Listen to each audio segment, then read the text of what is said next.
GM, Hello. Ben, how goes it?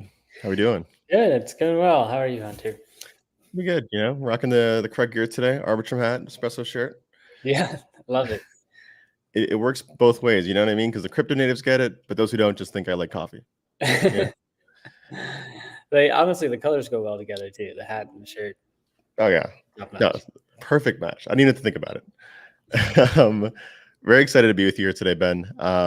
For a little bit of background for those in the audience, I'm Hunter. I do community strategy at Off-Chain Labs. Here, kind of the guest contributor here from the Arbitrum ecosystem and hosting today's stream. Of course, here with Ben, CEO at Espresso, and really excited to jump into kind of everything you guys have been building. I think, frankly, I think sequencers have been kind of one of the biggest topic of conversation ever since kind of the rise of L2s over the past couple of years. So really looking forward to kind of talking to you more about what you guys are building and how it impacts the layer 2 ecosystem. Yeah, thanks so much for doing this. This is great. Excited to be here. Sweet, dude. Yeah, I think the best way to start is maybe giving a little bit of background about yourself and maybe like what kind of brought you into working on shared sequencing in particular.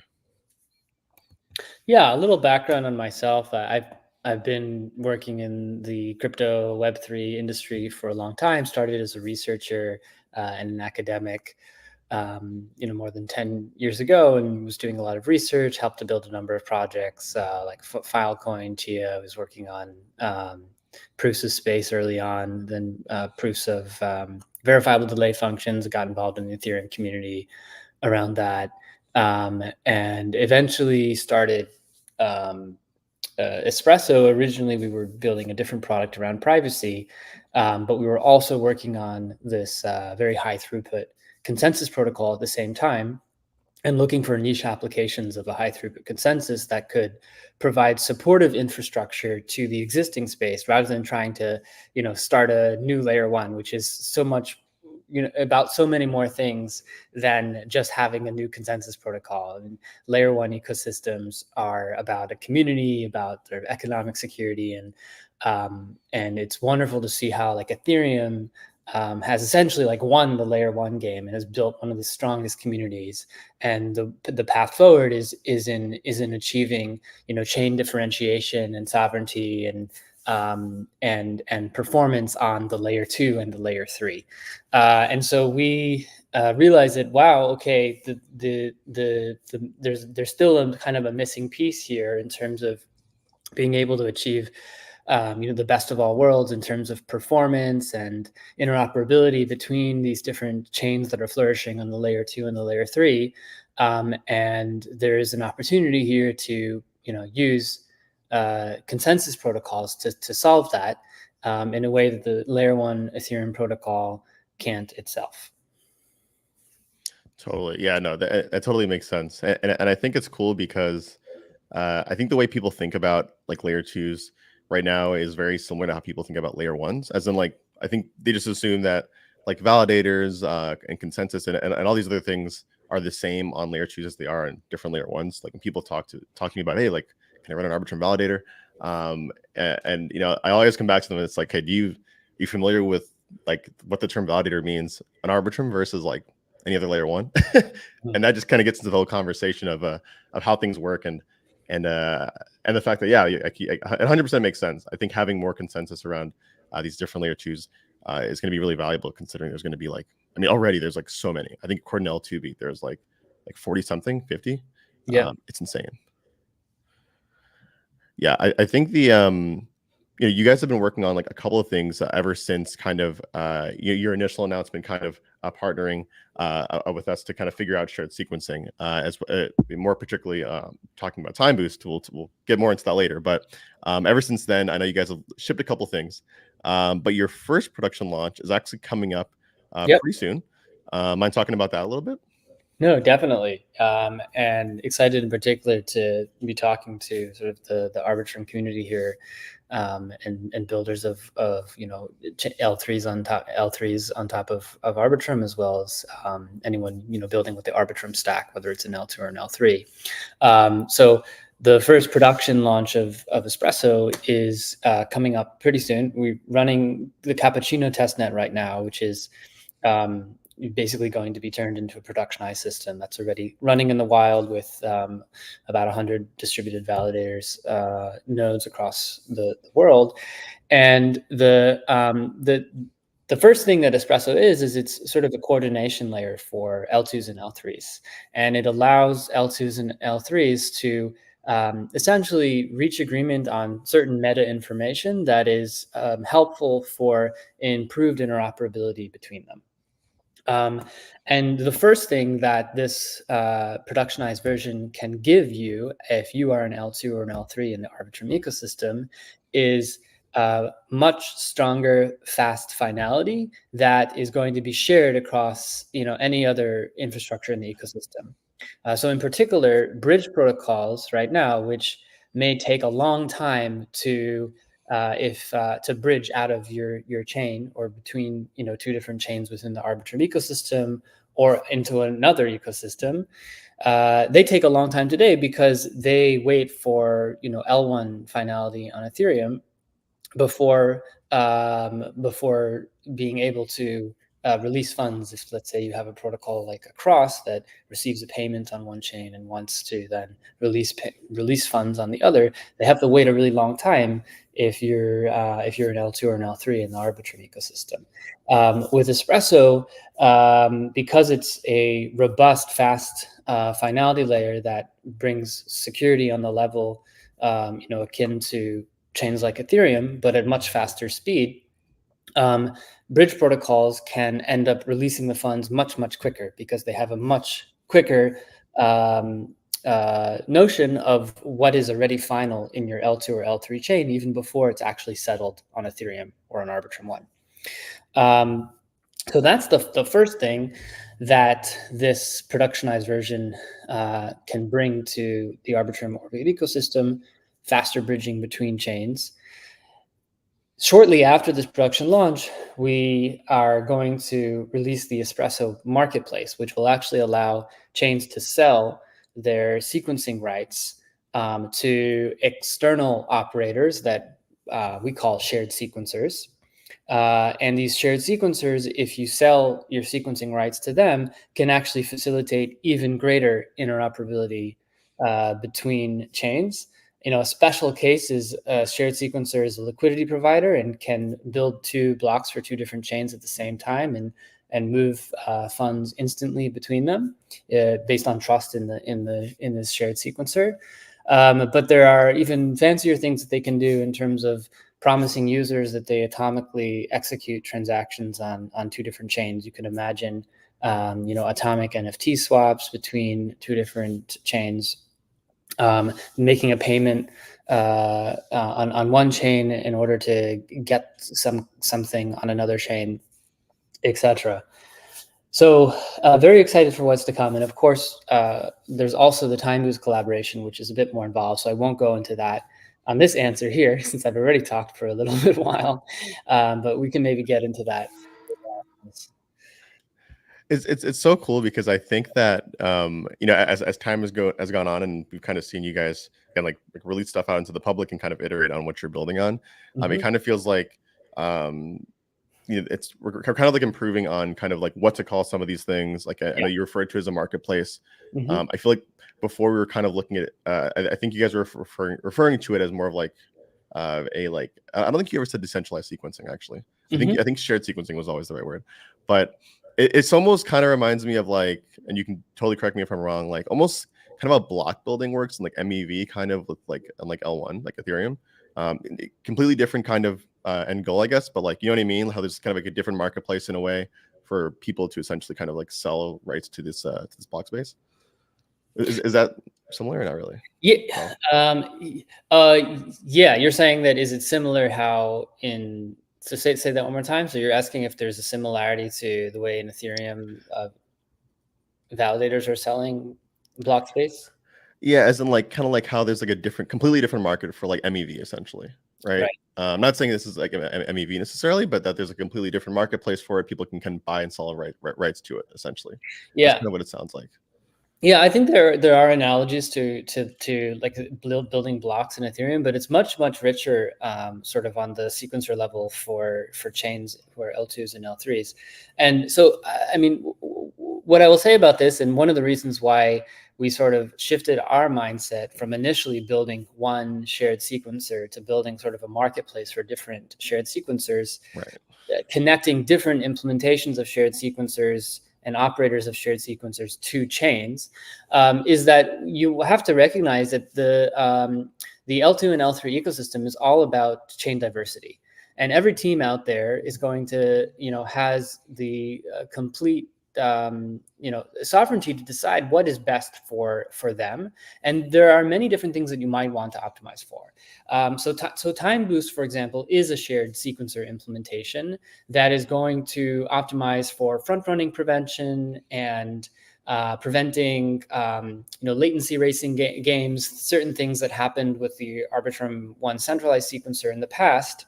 And so that will be one of the shared sequencers that's sort of participating in this ecosystem, and chains that are really attracted to some of the properties that this Time Boost sequencer offers could opt into using that specifically, or could even potentially sell their sequencing rights to it. But I think because there are so many different chains out there that may want to optimize for different things, and also because chains don't necessarily want to just give up their sequencing to some external sequencer that will not necessarily rebate them their fair share of sequencing revenue, which is something that is an important consideration when you're building an L2 and R3 is where is your revenue coming from? The concept of a marketplace came out of that, where these chains could actually ad hoc sell this sequencing right, which is the most valuable thing about these chains, to these external operators, so that they are getting fairly compensated for giving up this opportunity to someone else, while at the same time improving their users' experience, because they're allowing some specialized external operator or protocol to handle the sequencing for them and optimize the user experience that way. Awesome. Okay, yeah, no, that totally makes sense. So in a way, yeah, it's like we kind of went from like I think when I first heard you speak at I want to say Consensus, or maybe it was Permissionless last year, kind Yeah, of like going from like this one shared sequencer model, the like it's right. Espresso shared sequencer, to like kind of building like a blueprint to have multiple shared sequencers depending on like you just said Yeah. what these rollups want essentially. Yep. Yeah. And a shared sequencer could be a single operator that's participating and buying up the rights to sequence for different chains, or it could be an entire protocol that operates as a decentralized shared sequencer. You can also view the whole thing as decentralized, because in any consensus protocol, you always have individual operators that are doing things. So if you're a chain connected to a marketplace, then you are decentralized, right? You are opening up your sequencing to sort of a market of different operators, that are becoming the operator of your chain through a market mechanism rather than just random rotation. But that's a detail, right? And that's the same thing as being part of a consensus protocol, where you are not operating the sequencing yourself. It's being handled by a large set of rotating operators. In this case, this is a way of doing it so that your chain or community captures the value from sequencing, rather than just giving it up to an external operating set. In terms of like I guess to talk about some things that like are currently in the L2 landscape, how does this you think affect finality, and then like does this also work with rollups that use alternative DA methods, maybe like any trust chains or Celestia or EigenDA or stuff like that? Yeah, so it's largely complementary to alternative DA systems and doesn't change anything around that. I will note that if you plug into the Espresso marketplace, or even just use Espresso as this coordination layer for faster finality and sort of meta consensus with other chains, it gives you a DA as well out of the box. So Espresso is an alternative DA. We need that DA in order to operate the marketplace. But chains could still use AnyTrust. They could use EigenDA. They could use Celestia. They could just use Ethereum. And that is sort of an independent sort of decision. And it's one of the wonderful things about sort of protocol modularity, which has been a theme of the last couple of years, and a theme behind the whole I would say like layer 2 and up ecosystem in general. Sweet. Yeah, no, I think that's when it starts. It's so funny because I think like people are already kind of like especially people now working in this space even kind of has had their minds confused when we talk about layer 2s. Now we have layer 3s, and now we have like shared sequencing between all these different layer 2s and maybe layer 3s. But I think it's good in a way. It's like it really is decentralizing the stack at literally almost every point. So we don't have like worst case scenario like that one point of failure, right? That's why it's so important for sure. I think that like it's definitely like you mentioned a little bit about kind of how you guys kind of plug into the to the Nitro stack already, but like I'm curious on like how your latest testnet includes support for Arbitrum fraud proofs like natively, if you can speak more to that. Yeah, I can give a little bit more color on that. So this is this latest testnet and first production release is focused on getting Arbitrum chains, giving Arbitrum chains the option to be a part of this coordination layer. And the main protocol level change is that this coordination layer, the way that it brings faster finality to chains and convinces other chains or operators in the ecosystem that what happened on one chain is final and won't change, is it essentially acts as a notary service. So even if you have your own centralized sequencer, once you announce, oh, this is my block, right? You haven't posted it to Ethereum yet because you need to take advantage of, a huge part of the benefit of running the Arbitrum stack is the compression that you get from delaying the posting of blocks to Ethereum. So, but as soon as you produce one of your blocks, you can send it to this, consensus layer, that Espresso is running, and that will basically notarize the fact that you have produced this block and notifies everyone else, and also makes it so that you can't change your mind once you ultimately post to Ethereum, to the L1, or whether if you're an L3 to Arbitrum 1. And this, the one subtle change this requires in the Arbitrum Nitro stack is sort of the fraud when if you were to post something else other than the block that you committed and got notarized by Espresso, then somebody would be able to produce a fraud proof about that. So we incorporate this commitment that you're making to the block that you produced, into sort of the set of larger commitments that you're making about the state, and turning it into something that can be, refuted by some kind of fraud proof, later on. So it's not actually a very complicated change in the end, because fraud proofs are very general and basically can catch any error that you make, but it is a small change to what we like to call like the derivation pipeline inside the Arbitrum smart contract. So anyways, that's in a nutshell what it's doing, and it just makes it so that if you make these commitments about what your state is, you can't change that before you actually post to Ethereum. Got you. Yeah, it's kind of cool because I think that since it's on testnet right now, people can actually kind of like literally like test it out. Yeah. Or yeah. like, Yeah, no, absolutely. You can. It's quite easy actually to spin up, an Orbit chain that uses this this change. You can. Right now, it's a fork, so you can use their fork directly and configure it exactly as you normally would. Just setting a couple extra command line arguments to tell it to use Espresso and where to find the sequencer in the contracts, etc. So, but it's very easy to play around with this even today on testnet. and it will become sort of ready for production use very shortly from now.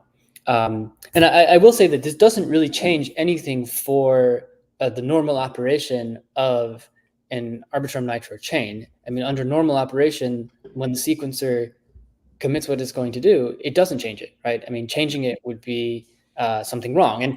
And you might think, well, this will never, happen to me, but sometimes nodes get hacked, etc. And so one of the reasons why an outside infrastructure player like a bridge protocol won't necessarily trust that once the sequencer for an Arbitrum Nitro chain says that it did something, that it won't change its mind, is that there's always a possibility of an error, even a benign error. The sequencer could get hacked, etc. And this provides sort of extra protection against that, so that other outside parties can be easily convinced that they don't even need to know you or have a business relationship with you. Once your sequencer posts something, they know that it won't change, and they can trust it the way that they would trust something that finalized on Ethereum. Sweet. Yeah, and it's cool because I think even like it's just so cool to me that you can still have like very, very fast finality, even with this kind of shared sequencer, depending on which one you choose, like on layer twos. Because I mean, it's kind of funny. Yeah, go for it. Go for it.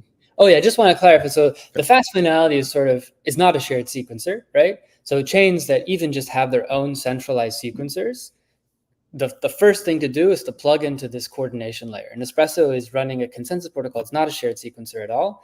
It's just a consensus protocol that makes it so that, once a chain, even if it has a centralized sequencer, produces a block, that block is instantly final. Today, users of Arbitrum Nitro chains get instant confirmations from the centralized sequencer. And if you trust the centralized sequencer, then that's all good. And users of an Arbitrum Nitro chain may trust that centralized sequencer, but players in the broader ecosystem don't, and maybe users of other chains don't. So having this sort of shared extra fast consensus protocol that's much more secure and much harder to compromise than a centralized sequencer is the main thing here. And then on top of that, once you establish some coordination layer for chains, you can build other things, including shared sequencers, right? Including a marketplace for shared sequencers. And so, that whether a chain is running its own sequencer or happens to be sharing its sequencer with another chain for a moment in time, right? It doesn't need to be forever. It could even just be for a moment in time, right. Is largely orthogonal. Gotcha. Okay, no, that makes total sense. Yeah, I think like the terminology is definitely getting to me a little bit.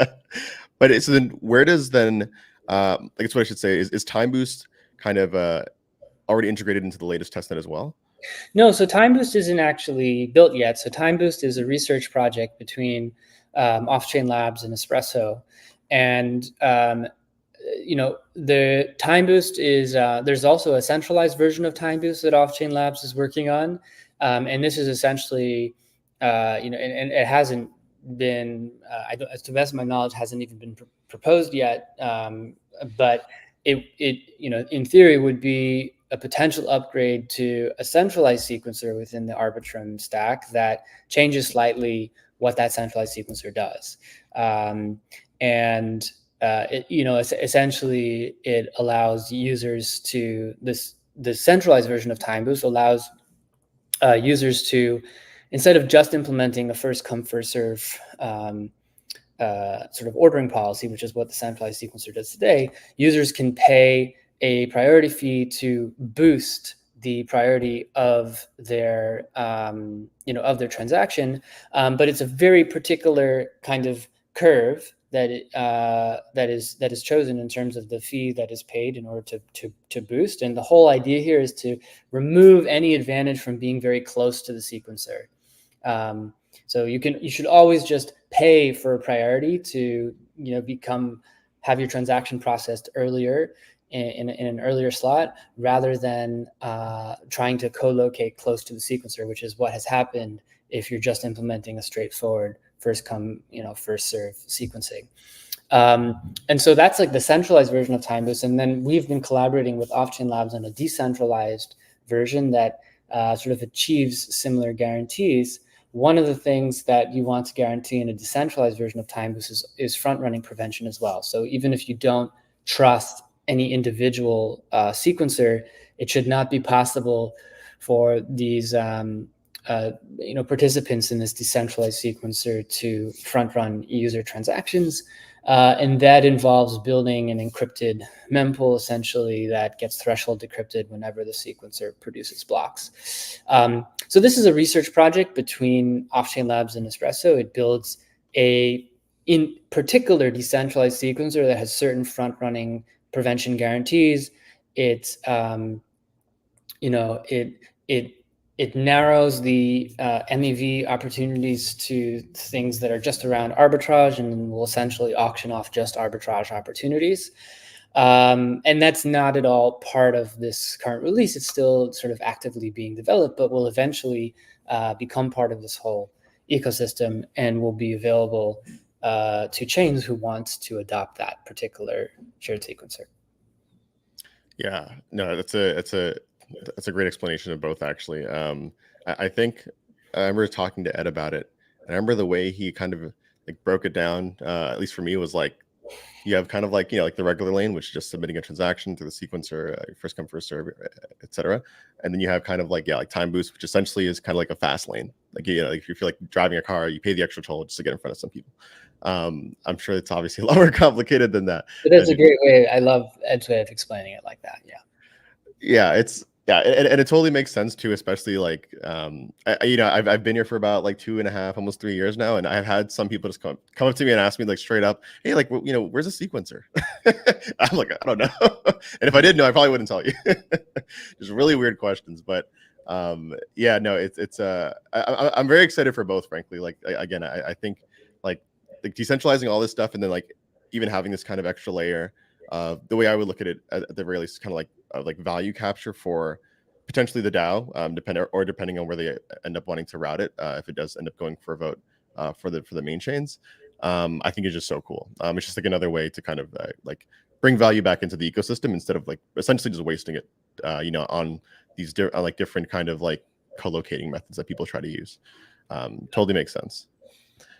And I think on that note, it's probably worth talking about a very specific integration that you guys literally just announced yesterday. I saw you guys announce something with Rari Chain. Can you give us a little bit more details about like what this kind of integration is with Rari Chain and Espresso systems? Yeah, we're very excited about this. Rari Chain is going to be one of the first Orbit chains to adopt the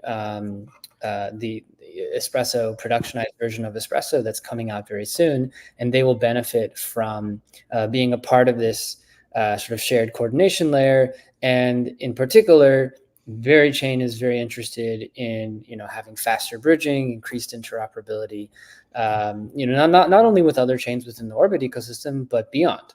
And I think this is something that any L2 or L3 can benefit from. And when we initially met, the Rari Chain leaders a while back, they became very excited about what we were building, and so it was sort of a natural partnership. There's a number of other Orbit chains out there, who you are, who we're talking to. We'd love to talk to more.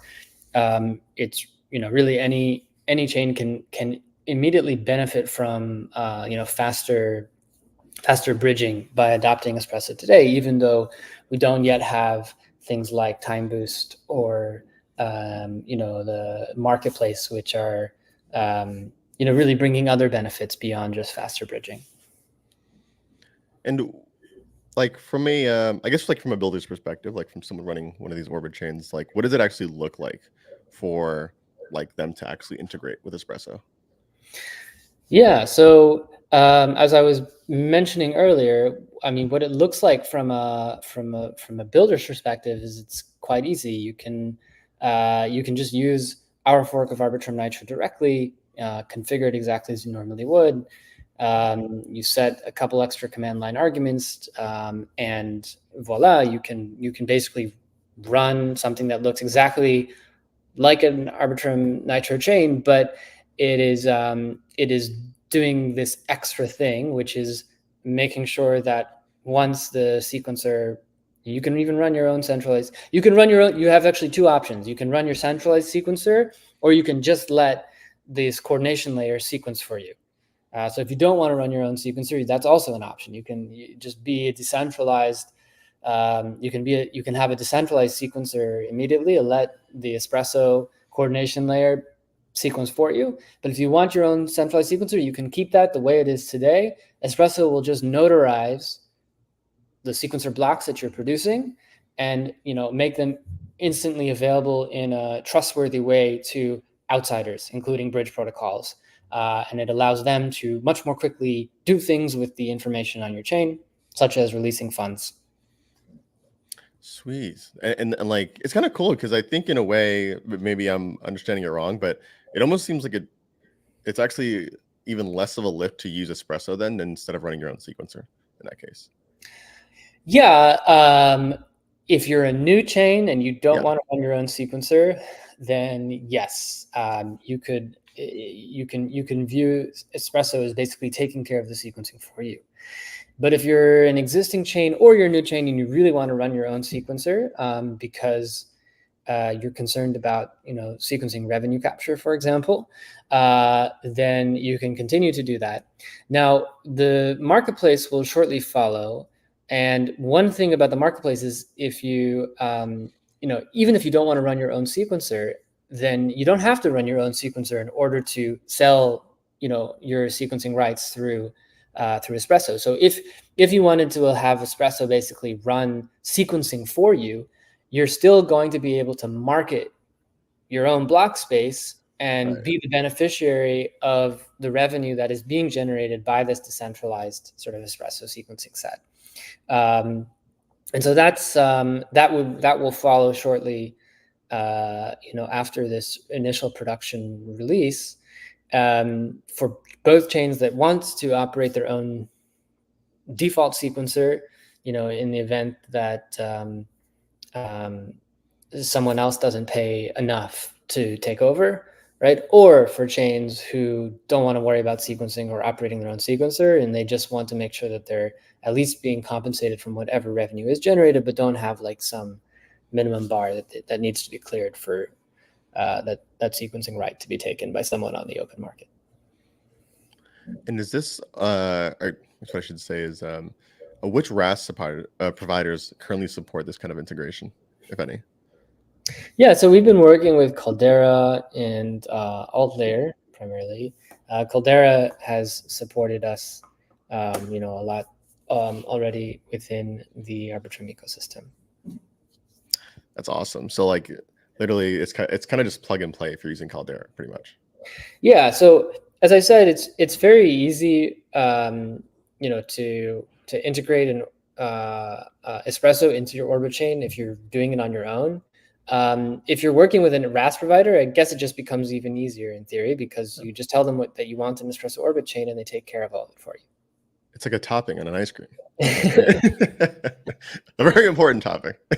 Very important one. That's incredible though, honestly, to hear kind of like how we're obviously it's stuff is obviously pretty complex in nature when it comes down like to how it actually works, but I do love that we're getting to a point where we can actually make it kind of digestible and understandable for even the people that want to build their own chains, right? Like it's literally almost getting to the point where it's almost as easy to like deploy a chain as it is like deploy an ERC20.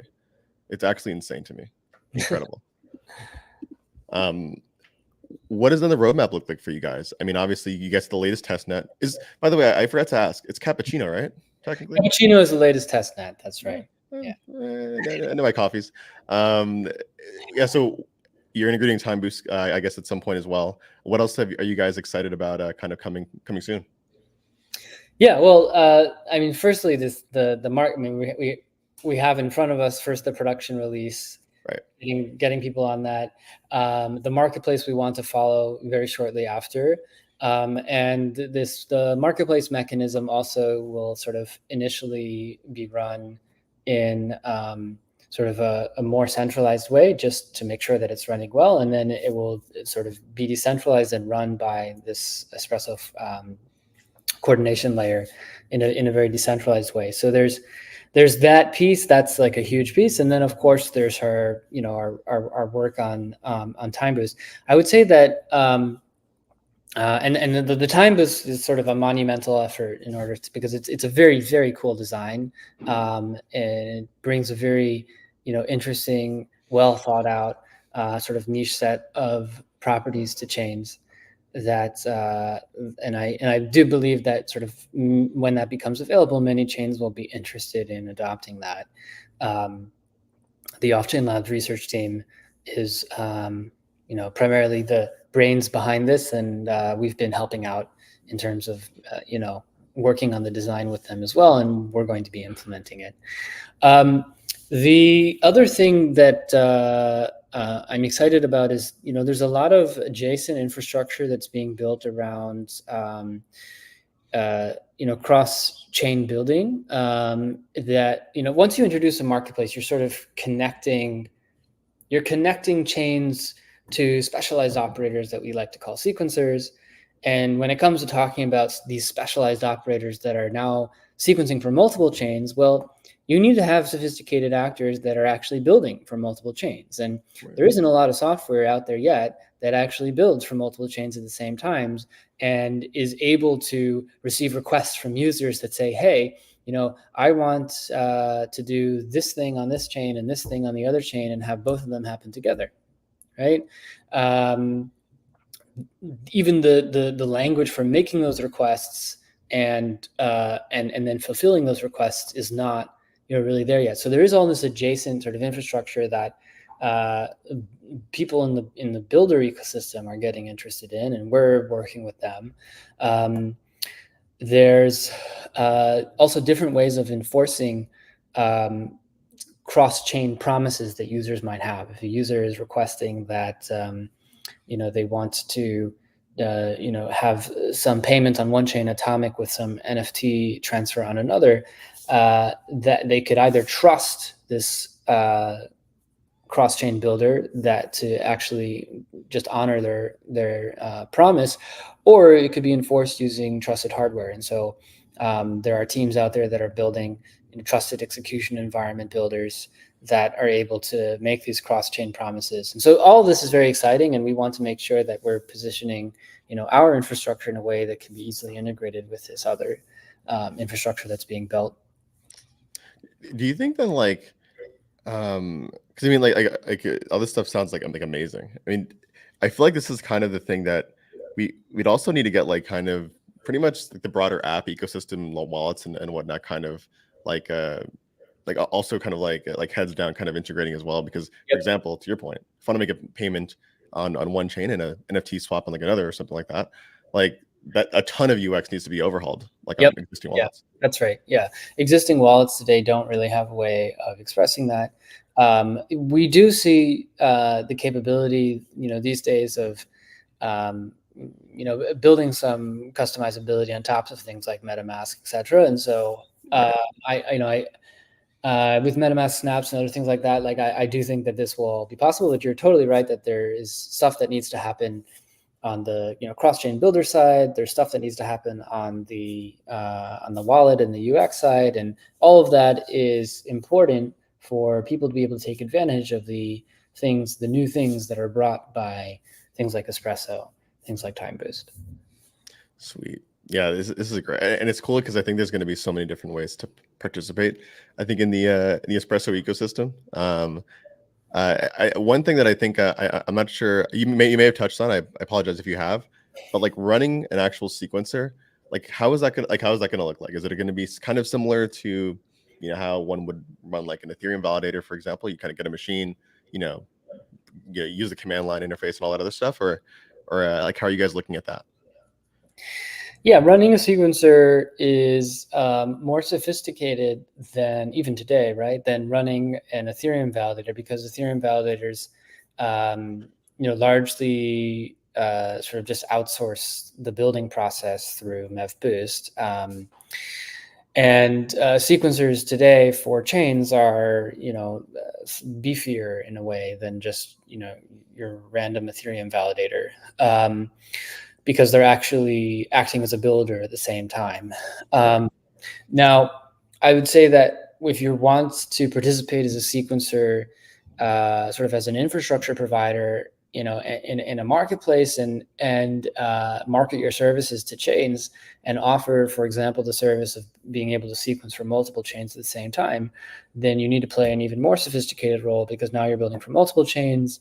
You'll probably want to integrate some additional sidecar software that allows you to receive user requests for cross-chain transactions and be able to make credible commitments and promises around that. So it is more akin to acting as a builder within the Ethereum ecosystem than a validator within the Ethereum ecosystem. On the other hand, participating as a node operator or essentially a validator in Espresso is not acting as a sequencer. There is also the validator role in Espresso, which contributes to this consensus protocol that allows chains to achieve this very fast finality that can be trusted broadly by everyone. Running an Espresso validator node is very much like running an Ethereum validator node. Participating as a sequencer is more like acting as a builder. Interesting. Okay. And then, like, I assume with that validator node, you have to hold like X amount of whatever currency, I guess, would be required whenever you guys decide that. Right. Nice. Yeah, that's exciting. I have like a weird, like, I mean, even though my role is like community based, I have a weird obsession with like running nodes and stuff like that. So I really have like my own ETH awesome. validator over here. Hasn't proposed a block in like a year, so that's what it is.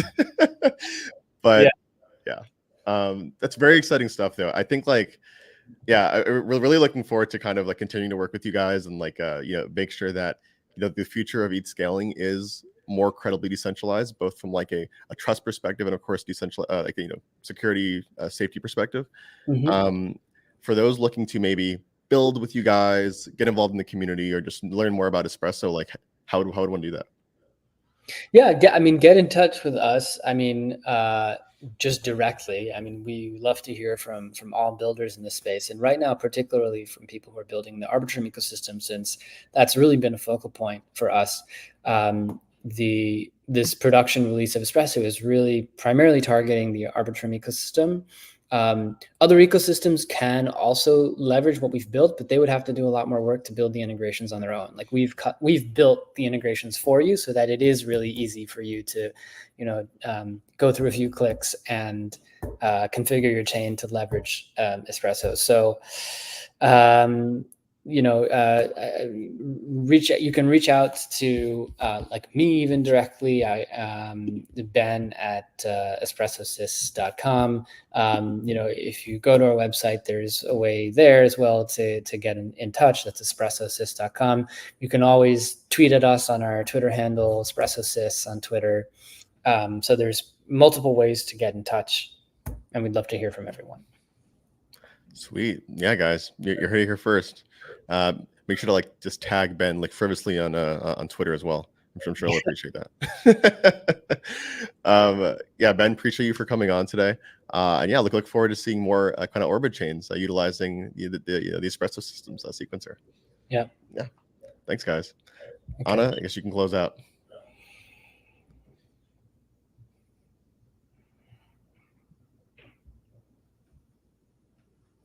Let's see. I think I got to make sure I tag her here.